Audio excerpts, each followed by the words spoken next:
Испытано на себе.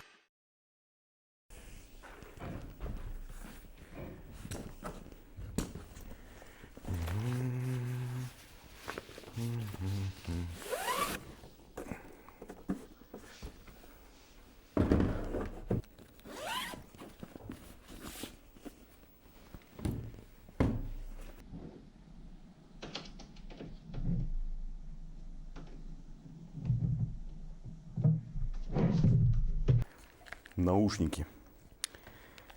Очень важная деталь в диджеинге. Так, раз. Надели, послушали, контроль. Диджеинг. Современный диджей. Что это за профессия и что входит в обязанности современного диджея? Зажигать танцпол, сводить грамотно миксы, то есть делать плавные переходы от одного трека, от одной композиции в другую, чтобы не сбивать с ритма танцующих, отдыхающих. Все начиналось с пластинок, потом в ход пошли CD-проигрыватели. И современная интерпретация — это уже вот такие диджей-контроллеры. Форма остается неизменно вся та же. И функционал, но об этом я чуть позже расскажу. А пока о диджеинге. Пока о диджеинге. Всем привет, друзья! Это программа «Испытано на себе». Ну и, собственно говоря, мое испытание в качестве диджея началось в далеком 88 году. И недалеко отсюда, кстати, в 10 километрах.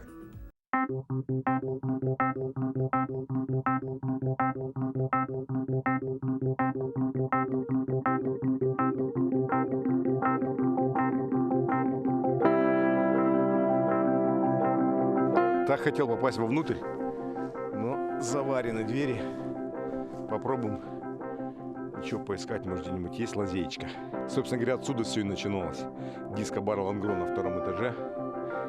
Моя первая сцена. Жалко, что нельзя попасть внутрь. Ну, попробуем, сейчас посмотрим. Давай. Вот тут, значит, все заварено. Ну, вот есть такая вот лазеечка сюда. Посмотрим. Что-то я, конечно, оделся я, конечно,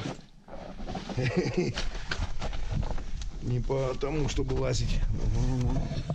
Смотрите-ка, что там творится. Так. Ну а что?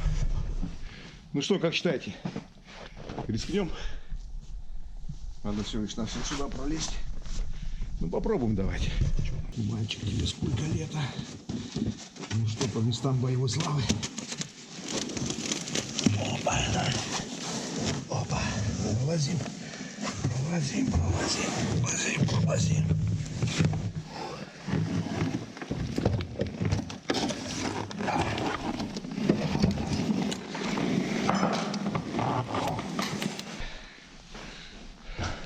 Но это только первый этаж, а нам нужен второй. Пойдемте будем смотреть. Лестница на второй этаж. Должна быть где-то лестница на второй этаж.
Однажды возвратишься ты в свой самый первый зал. Да это же тот самый диджей, Диско Суперстар. Друзья, 88 год. Диско-бар Алангро. Мой первый выход. Вот он, диско-зал. Во всяком случае, все, что от него осталось. По следам, так сказать, памяти легендарной. Вот тут в углу стояла сцена. Здесь висела все эта музыка. Вон там в углу был барчик. Вот здесь, на этом самом месте, стояла сцена.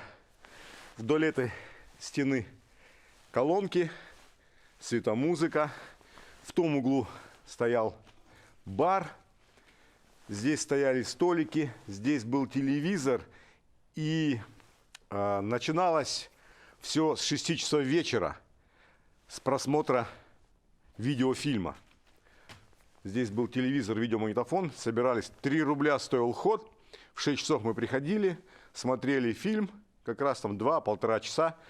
Ну и с 8 начиналась дискотека. В 88 году мой первый выход. Попросили подменить команду диджеев, которая по каким-то причинам уехала. Я откликнулся с товарищем. Неделю на подготовку. И вот в ближайшие выходные, осень. Точно не помню дату, но это осень. Уже снег был. 88 год. Начало. 8 часов вечера. Я выхожу на сцену. Включается фонограмма. И, конечно же, это была группа Depeche Mode.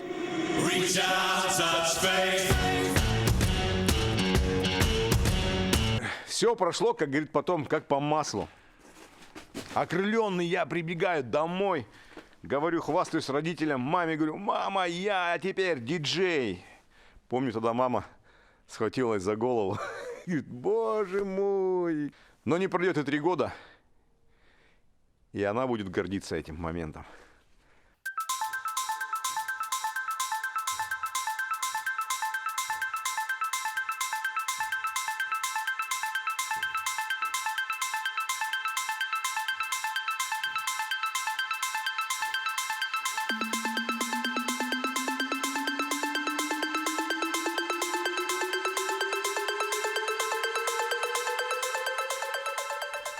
Эпоха дискотеки бара Алангро, именно дискотеки с видеосалоном, закончилась в 90-м году с открытием ДК Якутия. Дискотека перебралась туда, и на некоторое время в этом заведении был повешен большой амбарный замок. А тут я помню, тут была кулинария. Мега котлетки тут продавались. Ой, какие вкусные котлеточки были, а! Мы со школы еще бегали сюда и покупали молочные коктейли.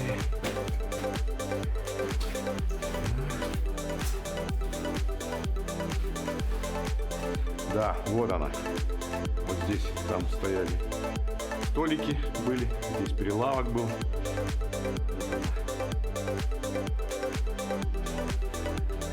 Кулинария.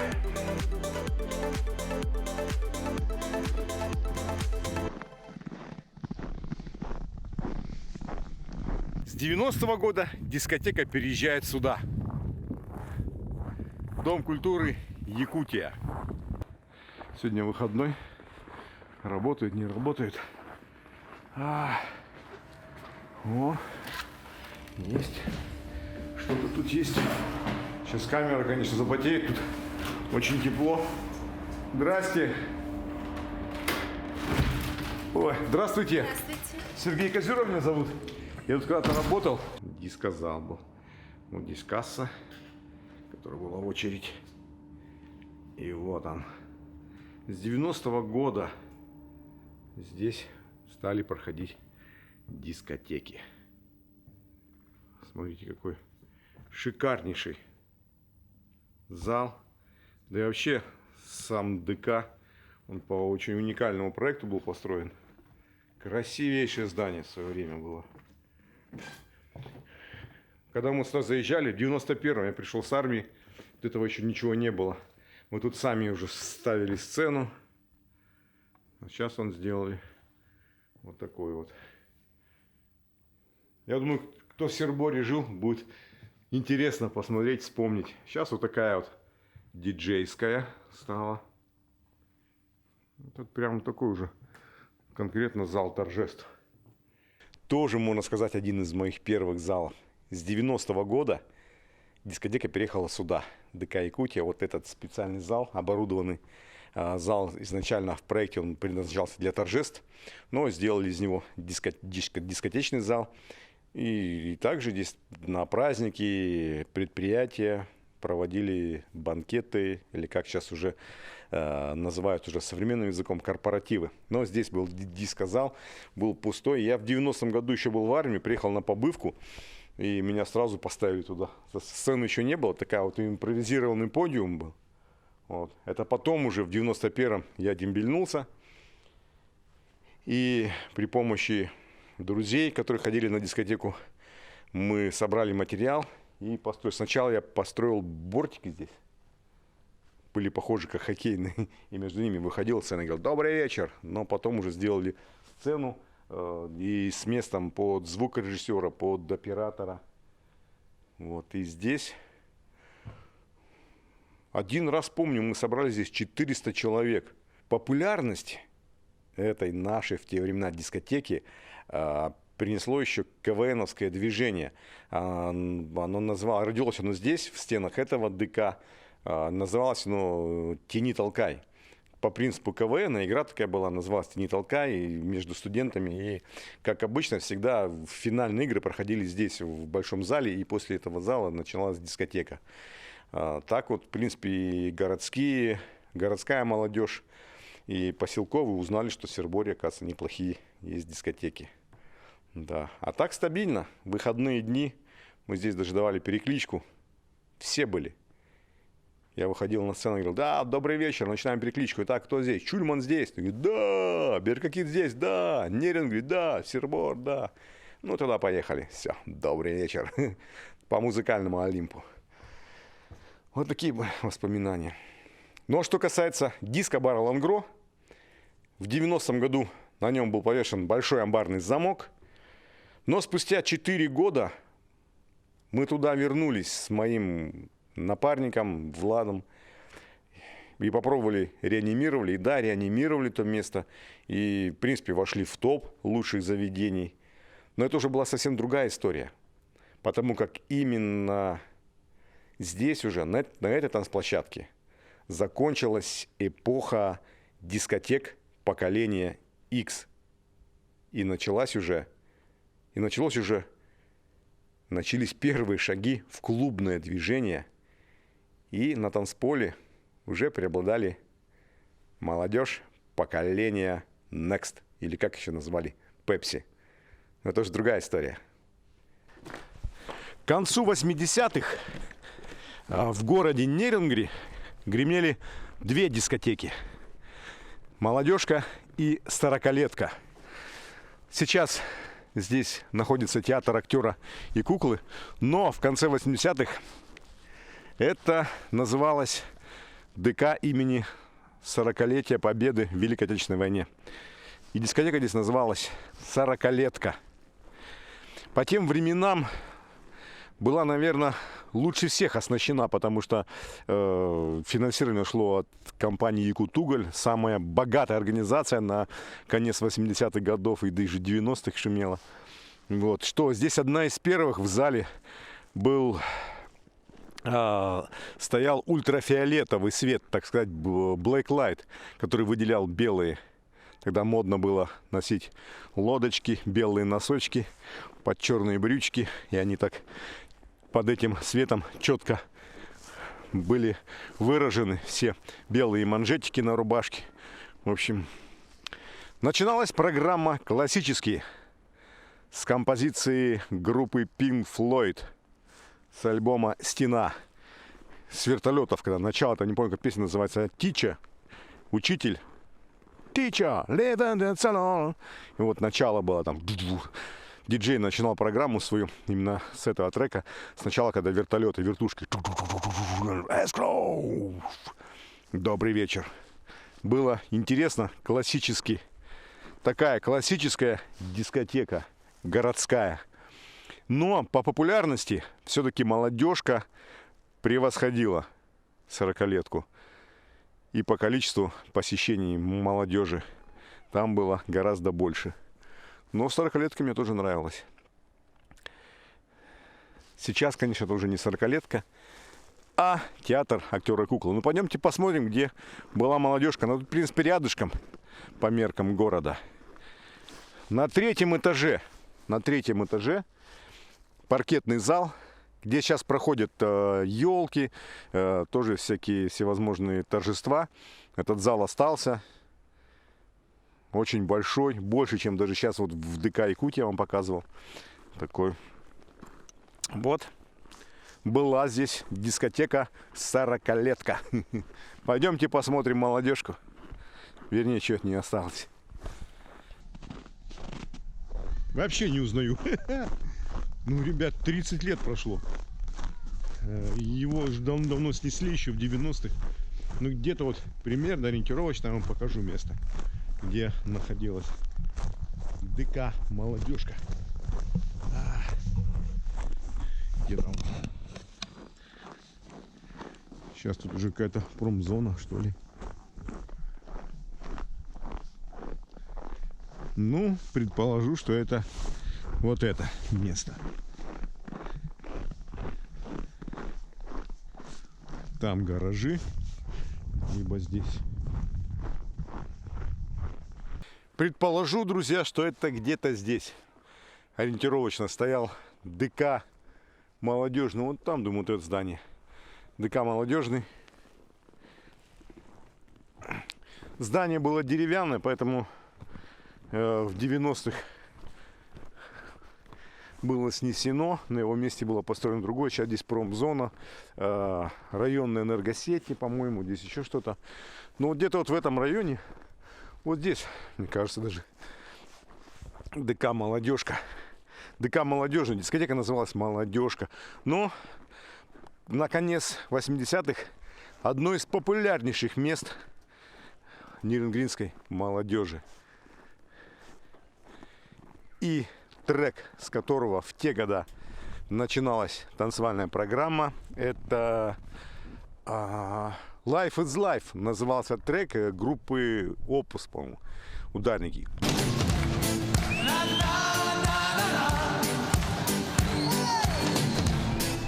А сколько было склеено разбитых сердец под трек Татьяны Булановой, а? Еще одна осталась ночь у нас с тобой. Ну, пойдемте дальше. Смею предположить, что в 80-е некоторые жильцы этих домов посещали дискотеку в ДК «Молодежная», которая по соседству была. Да, эпоха. Эпоха дискотек сменилась на эпоху ночных клубов. А в середине 2000-х клубная эпоха сменилась ресторанной, кафешинской, live music. А сейчас что такое непонятное творится, зависшее в воздухе. Все ждут обновления и новый виток, который скоро будет. Фух, пробежались. Ну что, пришло время поиграть и рассказать вам теорию и показать на практике, что значит диджейство, диджеинг и в чем заключается его особенность. Это прежде всего миксовать грамотные переходы с одного трека на другой, вот, не ломая ритм для танцующих. Ну что, в студию погнали. Так вот, друзья, если вкратце, то такова история дискотек конца 80-х, начала 90-х. Ну, как говорится, уже середина 90-х начинается совершенно другая история. Уже клубная клубная история, да, которая продлится до середины 2000-х. Но это уже другая передача. Мы еще затронем потом, если будет интересно. Пишите комментарии, ставьте лайки. Так вот, 80-й, конец 80-х, эпоха, золотая эпоха диска. Помните, Modern Talking, Blue System, Bad Boys Blue, Pet Shop Boys, You're my heart, you're my soul, ты мое сердце, ты моя душа. Как говорится, пел некогда современный разговор, Modern Talking. 120 ударов в минуту, такова скорость золотого стиля диска. Да, потому что многие композиторы, которые работали непосредственно над музыкой для танцполов, для диско-площадок, всегда придерживались определенной скорости, да, так называемый BPM, удары в минуту, как мы называем, чтобы было удобно работать диджокею, грамотно подгонять одну песню под другую, чтобы получился плавный микс. Для чего это нужно? Чтобы не сбивать с ритма танцующих. Одна песня плавно переходит в другую, в третью, и так и называется это диджейский сет, который длится примерно от часа. Я, во всяком случае, в полу своей молодости использовал золотое правило 45 минут, как длился урок. Нас еще в советской школе научили, что именно 45 минут человек способен сфокусироваться на чем-то. В данном случае отдыхать на музыке. Спустя 45-минутного сета вставляешь так называемый пит-стоп, время до заправки и, конечно же, танцев в парах. Тогда мы еще ставили на дискотеках медляки. Но это обязательно. 3-4 медляка, то есть целым блоком, и потом начинается опять все заново. Есть даже определенная формула, не знаю, у каждого диджея она своя, но я вам скажу честно, я пользовался формулой так называемой, как работаешь ты на танцполе, как работаешь с людьми, с отдыхающими. То есть моя фабула была простая. Сначала первый сет работаешь на всех. То есть это так называемый, что значит на всех, это так называемый по хитам. Треки, которые любимые, которые звучат на радио, ну, так сказать, хиты, которые на слуху. Люди их знают и поэтому легко поддаются на движение, выходят на танцпол раскованно. То есть начинаешь как бы с разминки, и людям разминаться всегда удобнее под треки, которые они знают. Дальше второй сет идет индивидуальный, так называемый. За время первого сета ты, в данном случае я, как диджей, выбираю наиболее активных, кто действительно раскрепощается, расслабляется посредством танца, кто конкретно пришел, помимо того, что себя показать, еще и, так сказать, отвести душу в танце. Телодвижение, смотришь, выбираешь несколько человек, которые прям видно, что отрываются. И вот следующий, второй сет, работаешь на них, на каждого персонально. Для них подбираешь, то есть там, прощупываешь, чувствуешь, какой стиль им нравится, какая подача, и начинаешь. А уже в конце, третий апогейный сет, начинаешь работать на себя. Так сказать, авторский уже. Либо ты запускаешь свой микс, экспериментируешь, люди уже на танцполе разогреты. Ты начинаешь экспериментировать, либо какой-то свой трек, начинаешь экспериментировать по битам где-то. Ну и, конечно же, включаешь, в данном случае я всегда включал такие треки, которые, может быть, не столь популярны, но которые нравились лично мне. Под которые я бы с удовольствием бы, скажем так, отплясывал бы. Ну вот такая вот простая, незатейливая фабула. Не знаю, кто ее тоже пользовался, но я в своем случае работал по этой программе. Так, ну и, конечно, начинали мы в 80-е. Это все было диски. Вообще изначально диджейство предполагалось, диджей-миксы это, конечно, пластинки, да, винил. То есть он регулировался по скорости. Вот фейды, питчи, так называемые, вот они. Дальше потом... Конечно же, когда мировое сообщество звука перешло от аналогового звучания в цифровой, то появились CD-проигрыватели, да? То есть специальные были разработки под диджея, опять же, с применением якобы виниловых возможностей. Такие вот они бывают. Ага, пошел. Ну и... Сейчас уже, нынче, в современное время, диджей использует вот такой так называемый диджей-контроллер. Под него идут специальные программы, вот здесь указаны, то есть две версии, под которыми кому с какой удобно работать. Я в данном случае работаю с Rekordbox.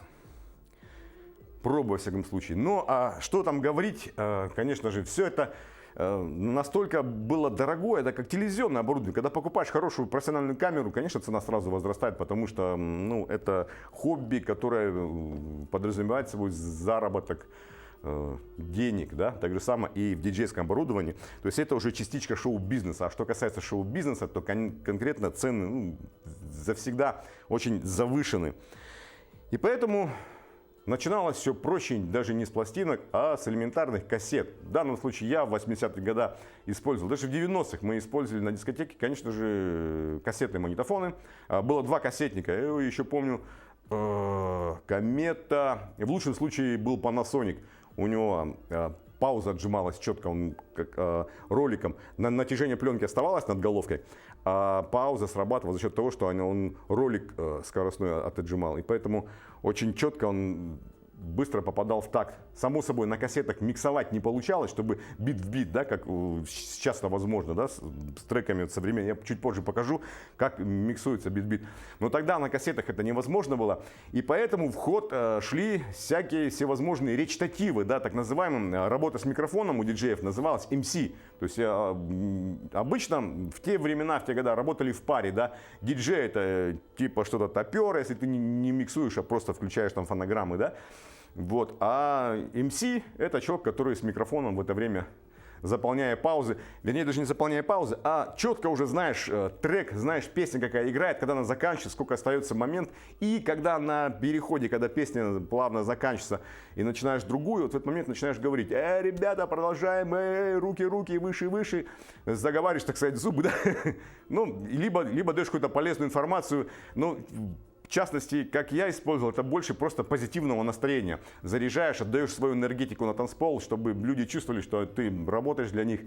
И в момент, когда ты говоришь, и на ударную сильную долю запускаешь с паузы, опа, кассетник, и пошла следующая. Самое очень важное — это попадать на сильную долю, да, потому что как музыка диджейская, да, как, наверное, и всякая, ну, в данном случае я говорю о клубных миксах, да, о клубной танцевальной музыке.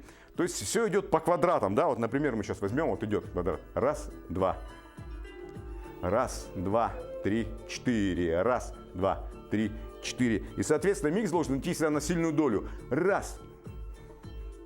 1. Но это мы сейчас покажем, сейчас на примере подгоним. Начнем вот с этой композиции. Многим знакомая. В данном случае это стиль диско-хаус уже, но опять же, помните, как я говорил, диско на 120 бит. Один из таких популярных, да. Но в свое время, еще конец 90-х, начало 2000-х, в моду пошел прогрессив хаус, клаб хаус. И уже, в принципе, большинство диджеев в качестве экспериментов вышли все-таки на бит 128 ударов в минуту. Якобы это ритм среднестатистического биения сердца человека. Да? И поэтому вот считалось, что 128 ударов в минуту, бит, такой ритм наиболее подходит под танцы. Но дальше уже пошли интерпретации. Но все-таки вот основная клубная музыка оставалась, да и до сих пор остается все-таки, ну, в основном в пределах от 120 до 128 бит. Хотя сейчас тенденция есть такой, скажем, электроник, опять же, минимал с вокальными ставками уже пошли на 105-110 бит. Но там уже удар идет очень мощным по басам. Но вот такая тенденция в этом году особенно намечается. Я вам опять же покажу этот трек. Ну а пока покажем, наверное, как это все-таки миксуется, да?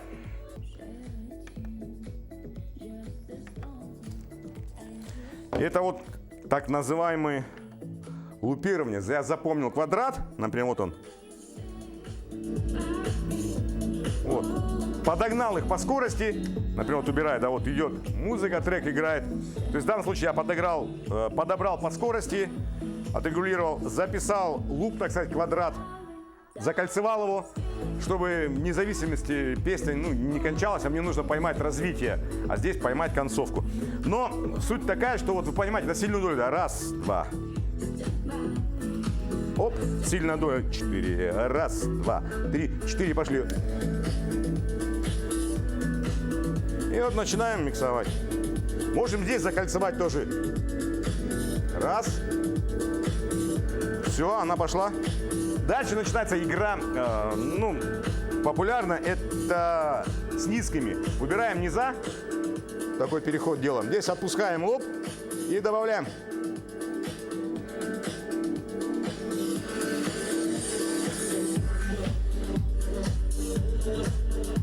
Здесь я уже использовал фильтр, так сказать, фленджер. Ну вот мы перешли на уже другую композицию. Например, чтобы было понятно, да? То есть как раз здесь кольцо отпускаем, ну и на начало ставим опять. В таком плане у нас все происходит. Так, вот еще какой-то light микс. Конечно, хотелось подобрать музыку популярную, но нельзя, так как авторские права, опять же, будут банить. На танцполе и то не везде разрешается играть, если у тебя нет... Если ты конкретно занимаешься коммерцией, да, коммерческим использованием диджеинга, то есть есть диджей, который просто в удовольствие, как я, например, в свободное от работы время, либо для друзей, на тусовке, на вечеринке, то есть поиграл и потанцевал. А если ты конкретно этим занимаешься, как шоу-бизнес, да, то есть для тебя это работа, приносящая деньги, то нужно, конечно же, покупать лицензию, либо писать свои миксы. Но одно дело написать эти миксы, ты же не будешь изначально ставить людям незнакомую песню. Пусть она хорошая, да, но она незнакомая. Люди на незнакомые нужно все равно привыкать. В основном все же хотят выглядеть красиво на танцполе, да?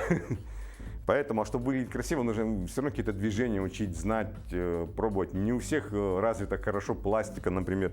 И многие даже не чураются перед зеркалом потренировать. Наверное, особенно девчонки некоторые. Ну, простите, пожалуйста, секреты выдаю. Но поэтому очень важно, чтобы знать музыку, знать мелодию, знать переходы в музыке, чтобы четко регулировать телом, попадать в такт, в ритм. Для этого при написании своих треков, да, нужно отдавать их в ротацию, да, чтобы обязательно эта музыка звучала на радио, да, либо где-то. Сейчас хорошо, там, радио, да, это все по старинке, а сейчас очень много соцсетей, да, то есть я вот, в принципе, планирую завести второй аккаунт на YouTube и сделать его чисто музыкальным, потому что очень много моих друзей даже всегда просят у меня миксы. То есть я пробовал несколько, делал вариантов, у меня вышло 3 микса по дискотеке 80-х в обработке. То есть очень разошлись на ура. Люди просят, друзья, в машины себе. Deep House — это одно из моих любимых направлений. Deep House — это вообще, я обожаю эту музыку в этом стиле. У меня вот сейчас я готовлю проект. Все, что касается микса, я думаю, более-менее понятно, да? То есть что здесь еще? Ну, конечно, это вот фейдера, да, громкость. Вот. Есть еще кроссфейдер, да? Это когда ты начинаешь миксовать, уже играть. Ну, давайте сейчас чтобы покажу, чтобы наглядно. Сейчас мы тут выставим. Так, и вот, значит, для чего кроссфейд нужен, да? Например, сейчас я сюда убрал его, на этот плеер у меня играет. А тут одним движением сейчас это...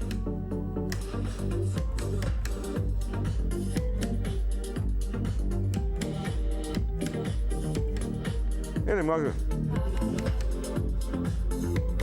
Но это уже когда начинаешь баловаться, да, если ты уже настолько профессиональный диджей, что ты уже, тебе уже мало простой композиции, да, хочется подчеркнуть свою индивидуальность. Например, трек, который модный, интересный, но он звучит слишком часто, он звучит там по 20 раз в день на радио, он везде, на него снимают тиктоки, там, в инстаграмах, везде, но он нравится, и люди все равно еще танцуют, но в чистом виде тебе, как диджею, уже он подостыл, поднадоел, и тогда ты начинаешь уже баловаться, да, ломать ритм, менять, и пошел баловаться.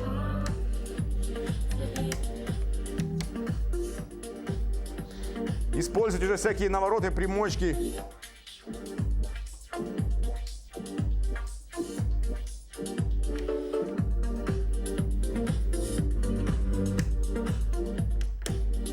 Такие вот.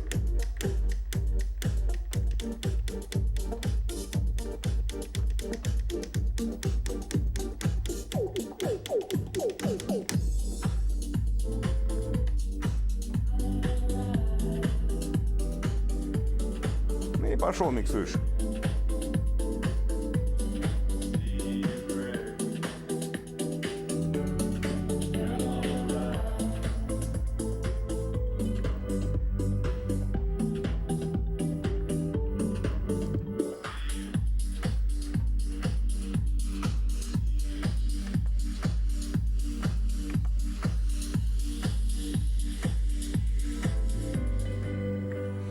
Ну вот, примерно так оно все и было.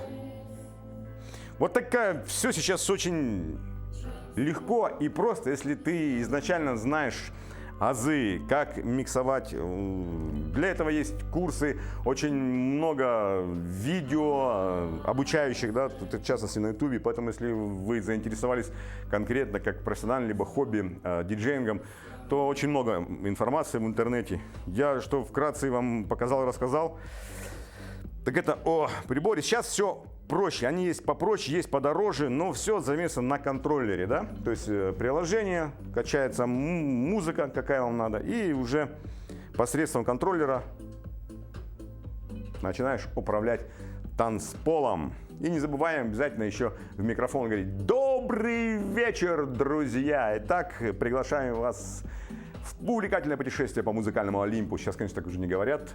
Сейчас просто играют музыку. А когда-то мы именно упор делали на хорошую классическую подборку музыки, которая нравится людям, особенно красивым девчонкам. И все это подогревали в микрофон. Всегда несли позитив, говорили: ага, давай. Тогда и родилась легендарная фраза «Полетели!».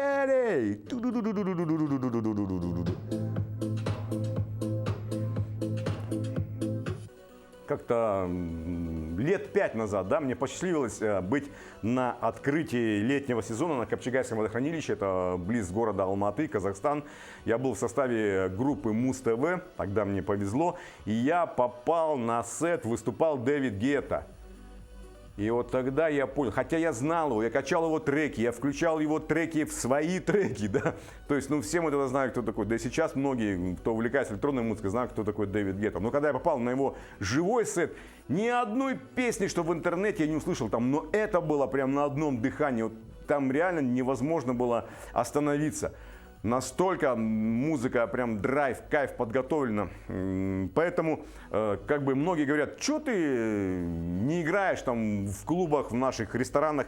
Я говорю: ну, просто констатировать популярную музыку, набрать ее в интернете сейчас не составит труда, собрать в кучу и выдать в радиорежиме, ну, то, что единственное, что по битам миксовать. То есть, ну, там как-то, на мой взгляд, это для меня, в всяком случае, банально. На час приехать, там, ворваться в какой-нибудь там ресторан: давайте я сыграю, я там Козюра, и в час. Это легко, но кому ты нужен на час? А ты попробуй продержи 6 часов, да, то есть на вечер зарядился, там, с 8 вечера, ну, до часа, ну, до 2 ночи, да, чтобы продержать народ. Вот так вот им, чтобы, вот это настоящее искусство. Вот такая была история, вот такая была культура, есть такая профессия или хобби, да, ну, музыкальная, творческая, под названием диджеинг, да, диджей. Не робей, музыку включай, нам веселей. Это был Сергей Козюра и программа «Испытано на себе». До встречи на танцполе.